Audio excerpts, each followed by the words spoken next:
মেয়ে মানুষ মানেই মুড সুইং এর ডিব্বা। তাদের হঠাৎ করে মন খারাপ হয়, আবার হঠাৎ করে মন ভালো হয়ে যায়। অনেক ছোট ব্যাপারেই তারা অনেক বেশি হার্ট হয়, আবার অনেক বড় বড় জিনিস তারা অনেক সুন্দর করে হ্যান্ডেল করতে পারে। আমার ক্ষেত্রেও তার ব্যতিক্রম না। প্রায় প্রায় আমার মন অনেক বেশি খারাপ হয়ে যায়। আজকে তেমনই একটা দিন ছিল, সারাদিন ভীষণ খারাপ লাগতেছিল। আমি কিভাবে আমার মন ভালো করলাম, সারাদিন কি কি করলাম, কোথায় ঘুরতে গেলাম, এগুলো নিয়ে আজকে আমার ব্লগটা।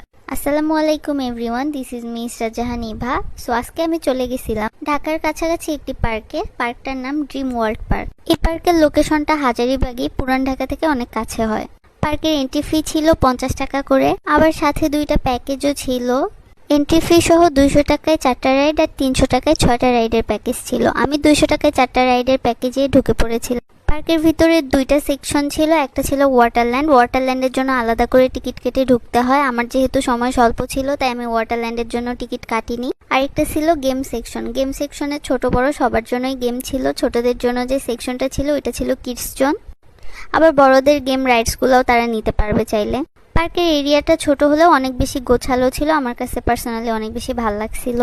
পার্কের একপাশে দেখলাম ছোট একটা খাঁচার মধ্যে অনেকগুলো পাখি ছিল, লাভবার্ড। তো আমার নর্মালি পাখি অনেক পছন্দ, তাই আমি সেগুলো দেখতেছিলাম। দেন আমি পার্কের চারপাশটা ঘুরে দেখলাম আর কিছু সুন্দর সুন্দর রাইড সিলেক্ট করলাম, যেগুলোতে উঠার পর আমি বাচ্চাদের মতো হয়ে যেতে পারবো।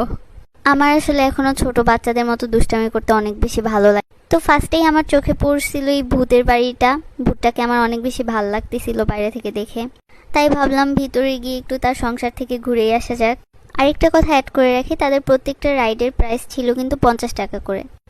তো আমি ভূতের বাড়িতে চলে গেলাম। ভিতরে ঢুকে তো আমার মিনি স্টক করার মতো অবস্থা। বাবারে বাবা, এতগুলো ভূত আর এত অন্ধকার ছিল, আর মানে ব্যাকগ্রাউন্ড মিউজিকে ভয়ানক ভয়ানক সাউন্ড বাজতেছিল। আমি অনেক বেশি ভয় পেয়ে গেছিলাম। তারপরও ঘুরে ফিরে মজাই পাইছি, ভাল লাগছে। দেন ভূতের বাড়ি থেকে বের হওয়ার পর আমার ইচ্ছা হচ্ছিল একটু গাড়ি চালাবো।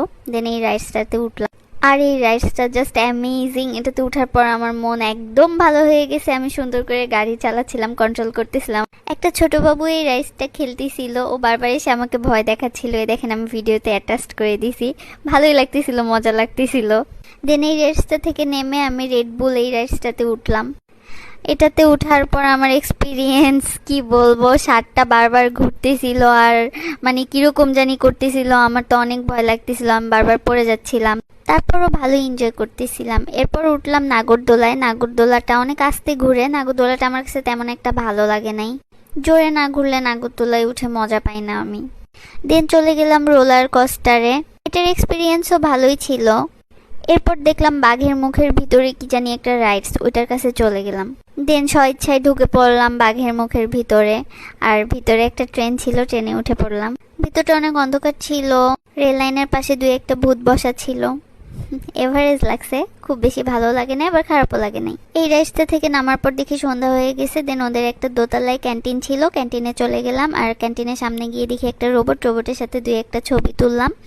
দেন হালকা পাতলা কিছু খেয়ে বাসার উদ্দেশ্যে রওনা করলাম। সো আজকের ব্লগটা আমার এই পর্যন্তই। আপনারা অবশ্যই জানাবেন আমার ব্লগটা আপনাদের কাছে কেমন লেগেছে। আর আপনারা যদি এই পার্কে যেয়ে থাকেন তাহলে অবশ্যই আপনাদের রিভিউ জানাবেন।